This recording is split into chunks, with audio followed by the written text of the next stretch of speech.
ৰাইতা খাই কোনে কোনে ভাল পায় বাৰু? মোৰ হ'লে ভাল লাগে ৰাইতা। কেতিয়াবা মানে কিবা ৰুটিৰ লগত বা এনেই বিৰিয়ানীৰ লগত, পোলাওৰ লগত ৰাইতা খাওঁ আৰু।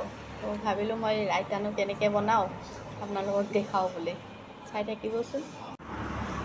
ৰাইতা বনাবৰ কাৰণে লৈছোঁ পিঁয়াজ, তিয়ঁহ, পদিনা পাত, অলপ জিৰা, ধনিয়া, অলপ গৰম মছলা, নিমখ আৰু এটা কেঁচা জলকীয়া আৰু এইফালে দৈ। এইখিনি ইয়াতে দি মিক্স কৰিম।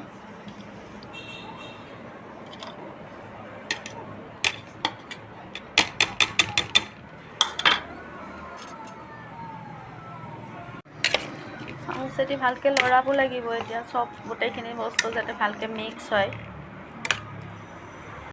হৈ গ'ল আমাৰ ৰাইতা ৰেডি।